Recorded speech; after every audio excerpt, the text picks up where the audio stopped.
Hey folks, this is Eric and this is MSP Mountain from Support Adventure. And a lot of MSPs really don't know how to test the people who they're thinking of hiring for their MSP. So having lots of experience in this area and seeing what works and what doesn't in lots of different MSPs, I thought I'd make a video to just describe what you should be looking for when hiring an MSP technician. Now, a lot of MSPs think that they need a MSP-experienced technician, and that's the only way it's going to work. But I would say that if you have the right person and they've never worked for an MSP before, within about 2 months, they're going to know everything about the MSP stack that you give them. And the main thing that you need to actually test is how they deal with new situations. I mean, it's great if you have somebody who has like experience, certification, and all that sort of stuff. But it doesn't necessarily mean that they're going to swim in the MSP environment. So you need to actually test how fast they can be thrown, let's say, curveballs, like basically situations that they don't know how to deal with, that are a bit complex, that are a bit out of size, a bit apart from the usual, and not just another day in the office. They need to use their intelligence to solve a problem, consider the user's perspective, consider the business perspective, and all of that sort of stuff.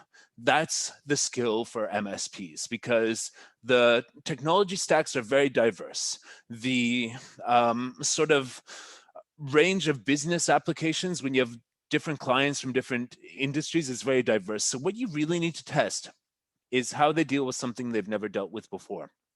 I mean, there's horror stories that I've come across in the MSP space, like having to troubleshoot property management software from years ago that when you try to start it, it actually says cannot find Excel 97. So, you know, giving them that as like a ticket, what would you do about this? And seeing how they deal with that.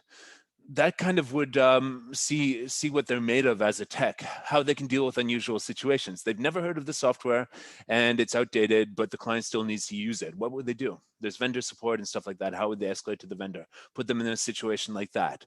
Also, have them set up something from scratch that requires like research and sort of like, trying something out for the first time.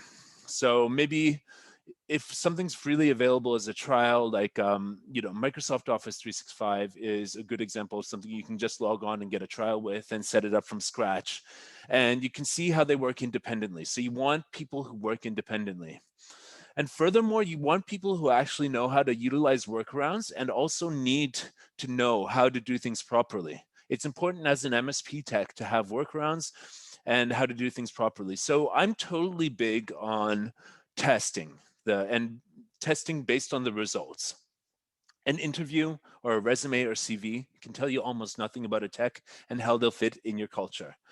But actually testing them out, trialing them, having them work a day on the help desk with one of your senior engineers or management staff, that's gold. So, a lot of MSPs just hire techs based on what they look like they're going to do based on their resume, but that's actually not the sort of optimal thing. The main thing you want is to actually get a sense of how the person deals with problems. There's also something else, because lots of MSP techs are really bad at following instructions, really bad at following systems, and they're really disorganized people who happen to be intelligent enough to solve pretty much any problem with a piece of software that they've never seen before. You want that type of person, but you want to also see that they can commit to, for example, writing good ticket notes, keeping good documentation. So you also need to test that.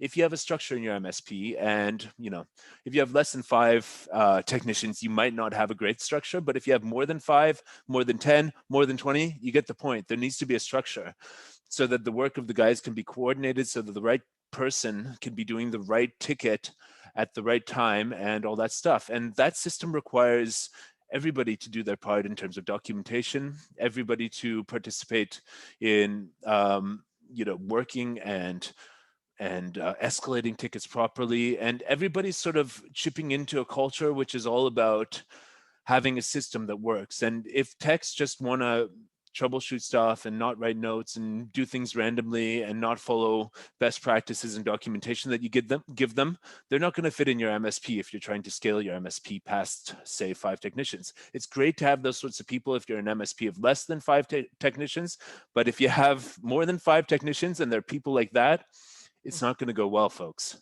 So test them on their pure intelligence on solving problems and stuff like that, and also test them on their ability to follow the structure and guidelines that you need them to work in for your MSP.